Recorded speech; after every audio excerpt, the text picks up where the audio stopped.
Oi, pessoal. E aí? É, Bem-vindos novamente aqui no canal. Dessa vez, eu quero falar com vocês sobre alguém que mudou muito a minha vida. Tô aqui ajeitando óculos porque alguma coisa entrou no meu olho. Foi a Mariah Carey. Sim, esse momento chegou. Tinha que chegar alguma hora, né? Porque, veja, se eu tô falando de mim, eu não falar da Mariah é meio estranho, minimamente. Né? Quem me conhece sabe. Mas antes de tudo, deixem curtir, se inscrevam no canal, preciso de muitos inscritos. Para pensar em monetizar, preciso de pelo menos 500 inscritos, né? Para pensar ali numa certa monetização, caso eu queira, né? Então se inscreva aí no canal, tenho certeza que vocês vão achar bem interessante, porque, não só porque tem coisas que são sobre mim, mas são coisas que eu penso. Eu gosto muito assim de tentar criar coisas. Talvez o último vídeo eu não tenha feito esse link para, sei lá, a gente pensar junto. Mas esse eu vou querer saber. Eu quero saber quem que é o cantor, a cantora, a banda que você mais curte. Porque assim, eu amo a Mariah. Muito, muito, muito, muito. Eu vou explicar daqui a pouco por quê. Mas assim, acima de tudo, eu acho que tem uma coisa que eu queria compartilhar aí com vocês, né? Que é como é bacana você admirar alguém pelo trabalho que ela faz, ainda mais quando é um artista, uma artista, né? Um grupo artístico, enfim. Porque a arte, assim, ela é mágica, né? A gente se inspira, a gente para pensar sobre a vida, sobre a sociedade. A gente acaba querendo cada vez mais assim, sonhar. Pelo menos foi o que aconteceu comigo na minha relação com a Mariah Carey. Em 2008 para 2009, eu estava num momento muito ruim, emocionalmente falando.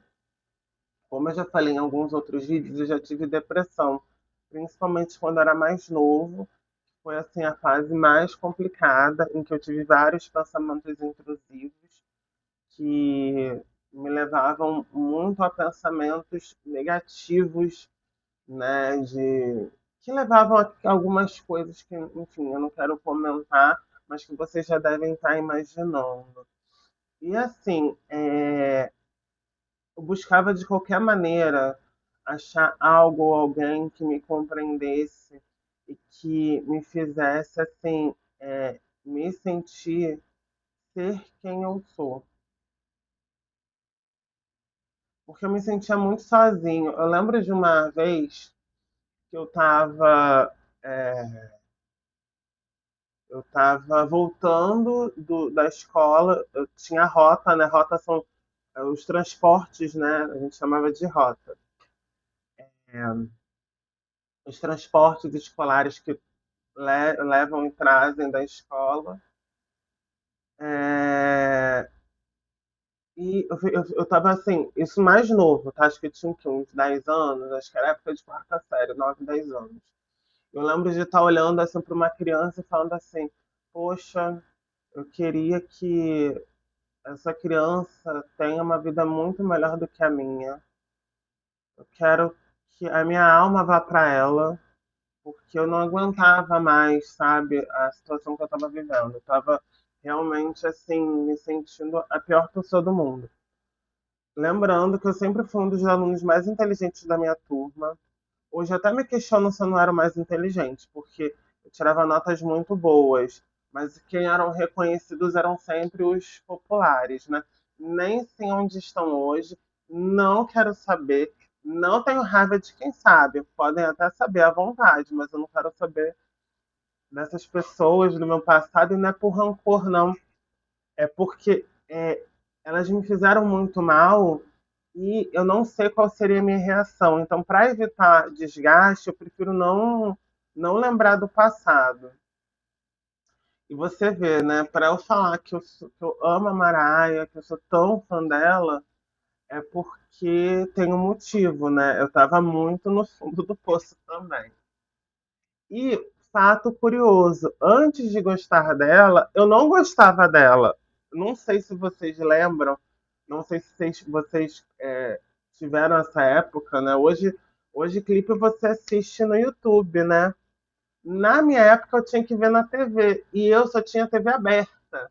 Então tinham dois programas que passavam. Um era numa TV grande e outra acho que era era um programa juvenil, se eu não me engano, posso estar errado, na TV Brasil, que antigamente era TVE. E eu tava amando Spice Girls, eu amava, amava. E juro pra vocês, eu juro, a Mariah ficou na frente das Spice Girls, se eu não me engano, era na época do Stop, ou era na época do. Não era o Wannabe, eu não sei qual que era a música. Mas eu ficava com tanta raiva, porque Heartbreaker tava na frente. E assim, Heartbreaker era uma música muito famosa, né, da Mariah. É o clipe mais caro, se não me engano, da época, ou na época, alguma coisa assim. Custou muito caro. Foi uma mega produção. É maravilhoso, hoje eu amo. Hoje eu amo o clipe, mas eu odiava o fato dela estar sempre na frente, porque eu queria ver o clipe completo, e acho que só aparecia o clipe completo quando entrava num determinado ranking. E a Mariah impedia o clipe das Spice Girls, eu não lembro quais eram os. Eu sei que era o Heartbreaker, porque eu lembro da parte teatral e tudo mais. É num cinema, daqueles bem clássicos, grandões, enfim. E mesmo com esse sentimento, aos poucos eu fui revendo a Mariah. Eu lembro da época que foi lançado It's Like That, eu adorava, né? E We Belong Together, que foi um grande hit, se não o maior hit, assim, recente dela, né? Recente relativamente, né? E o momento mais decisivo foi lá em 2008, quando, assim, eu estava, se eu não me engano, saindo do ensino médio, e eu realmente não estava nada bem. E houve uma música chamada I Stand in Love. E foi o momento em que eu falei, alguém me entende, né? Sempre fui uma pessoa extremamente romântica. Eu tenho minha lua em câncer. Quem sabe aí de horóscopo, astrologia, sabe que é a maior loucura do mundo. Mas brincadeiras à parte, e astrologia à parte, eu sempre fui aquele perfil, entre aspas, emocionado. Então, e eu não. Só que eu sempre fui uma pessoa também assim que tem lados. Eu não sou uma única pessoa. Eu tenho camadas. Eu sempre gostei de explorar todas as minhas camadas enquanto ser humano, por mais que eu não experimentasse isso de forma externa. Internamente eu gostava das minhas camadas, né? De gostar de coisa fofa. Eu não poderia mostrar, por exemplo, que eu gosto aqui, ó, de stickers fofos. Isso aqui é um Robonite, tá, gente? Em breve eu vou comentar sobre ele. Olha, olha que coisa mais linda. Olha, isso aqui é um sticker que eu comprei lindíssimo. Eu não poderia mostrar esse meu lado, porque eu era um menino. Então, como tem toda essa pressão social, que nem eu falei nos meus vídeos sobre desigualdade, eu tinha que performar algo que as pessoas esperavam para tentar viver da forma mais tranquila possível, porque eu já tinha problemas internos demais. E assim, quando a Mariah surgiu, foi assim, a grande mudança na minha vida. Porque eu falei, alguém me entende romanticamente, sobre as coisas da vida. As letras dela falam sobre questões ali íntimas da Mariah, que são questões também para mim. A Mariah, ela é considerada afro-americana, porque o que acontece lá nos Estados Unidos, se você tem sangue de pessoas negras, automaticamente você vira, né, uma pessoa afro-americana. Lembrando, ela não, ela é identificada aqui no Brasil como uma mulher branca, só que lá nos Estados Unidos ela é uma mulher negra, né, nesse sentido aqui que eu estou explicando para vocês. Porque tem um conceito que é muito comum lá fora, principalmente nos Estados Unidos, de birracialidade, que é aquela pessoa que ela tá transitando entre duas raças, né? E isso foi tão utilizado na carreira dela negativamente por certas figuras que queriam enquadrá-la enquanto uma pessoa que ela não era, sabe? E ela fala sobre essas dificuldades. Eu, enquanto homem negro de pele clara, né, consigo compreender.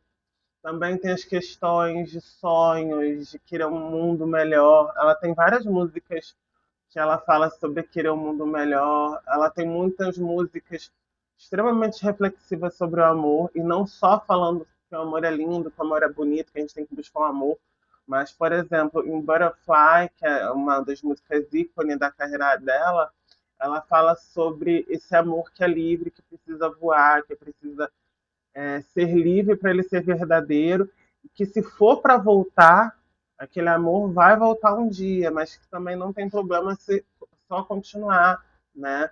É, amar é algo muito complexo, né? E ela me ensina, eu aprendo e eu vivo e eu me reconheço em muitas das coisas que ela fala, né? E, gente, assim, todas as músicas dela sempre me tocam de alguma forma, mesmo as mais dançantes, porque as dançantes também tem um pouco da questão do flerte, né? Do lado do sexo, todo mundo tem, né? Eu também tenho, tá? Mas é que assim, eu acho que as pessoas, a gente tem a tendência, né? As pessoas em geral têm a tendência de enquadrar as pessoas em certas caixinhas que às vezes até impedem elas de serem o que elas são completamente. Muitas vezes eu me sinto assim, e a Maraia é o lugar que eu preciso para fomentar e alimentar, seja, sei lá, a sensualidade, o meu lado diva, porque eu também tenho os meus momentos, né? Eu tenho minha taça, eu bebo água na taça, gente, por favor, né? Mas brincadeiras à parte, graças a ela eu construí muito a minha autoestima, eu acredito muito em mim, ela me ajuda a renovar também a minha fé, né? Principalmente me fazer acreditar em mim, no meu potencial, em quem eu sou. Isso, assim, eu acho que é a principal coisa, o principal fator pelo qual eu, eu comecei a admirar e gostar, e, enfim, seguir, fazer tudo que fosse possível para estar ali acompanhando, porque muito dela, eu sinto que muito dela tem em mim, e ela faz as coisas, obviamente, a partir das vivências dela. Eu admiro também assim a parte artística dela, porque ela não é só cantora, ela é cantora, produtora e compositora, né? Ela faz tudo, literalmente. E as pessoas não têm noção de que isso é bem raro na música, ainda mais para essas cantoras de grande potencial vocal, né? E assim, queria só encerrar aqui perguntando novamente, né? Quem que vocês gostam, admiram, né? Porque é muito bacana, né? Assim, eu acho que ser fã é uma possibilidade de você se reconhecer no outro, né? Isso é muito legal. Enfim, não deixem aí de curtir, tá? Por favor. Se inscrevam no canal, deixem o sininho ativado e a gente se vê numa próxima. Até mais!